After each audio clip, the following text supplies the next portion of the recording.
Exodus chapter 10.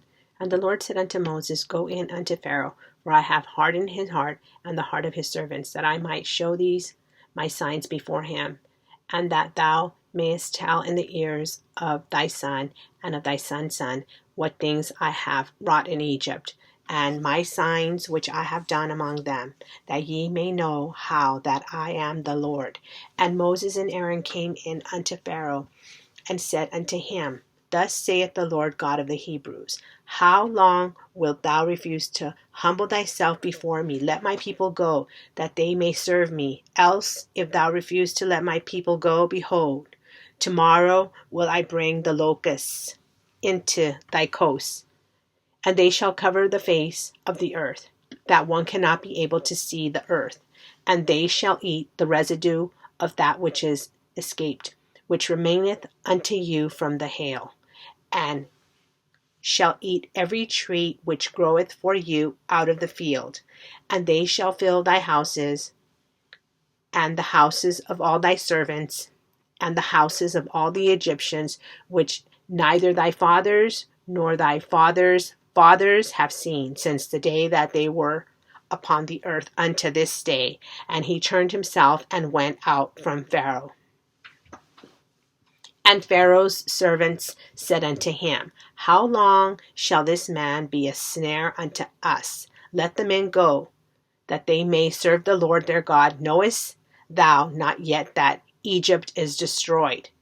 And Moses and Aaron were brought again unto Pharaoh, and he said unto them, Go serve the Lord your God.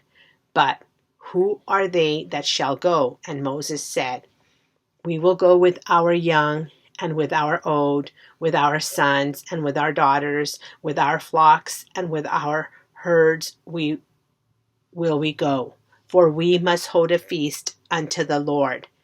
And he said unto them, Let the Lord be so with you, as I will let you go, and your little ones. Look to it, for evil is before you.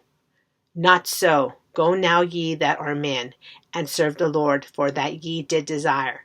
And they were driven out from Pharaoh's presence. And the Lord said unto Moses, Stretch out thine hand over the land of Egypt for the locusts, that they may come up upon the land of Egypt, and eat every herb of the land, even all that the hail hath left.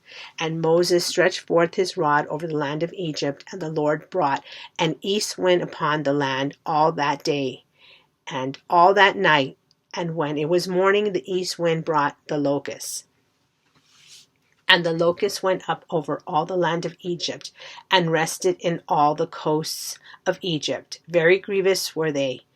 Before them there were no such locusts as they, neither after them shall be such.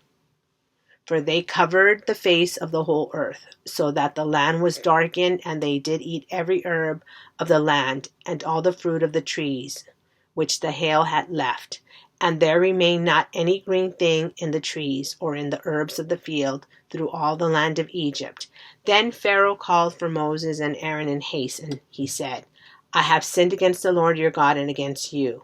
Now therefore forgive, I pray thee, my sin only this once, and entreat the Lord your God, that he may take away from me this death only.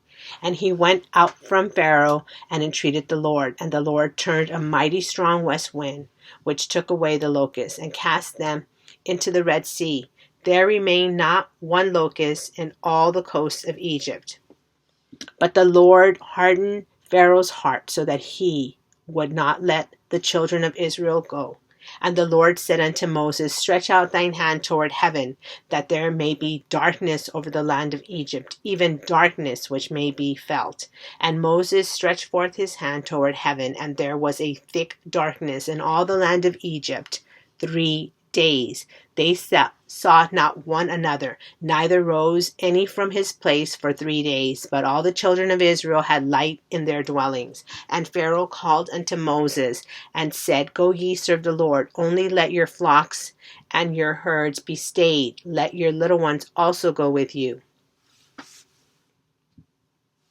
And Moses said, Thou must give us also sacrifices and burnt offerings, that we may sacrifice unto the Lord our God.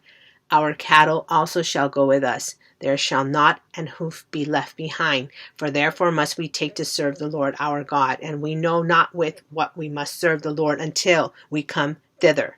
But the Lord hardened Pharaoh's heart, and he would not let them go. And Pharaoh said unto him, Get thee from me, take heed to thyself, see my face no more. For in that day thou seest my face, thou shalt die. And Moses said, Thou hast spoken well, I will see thy face again no more.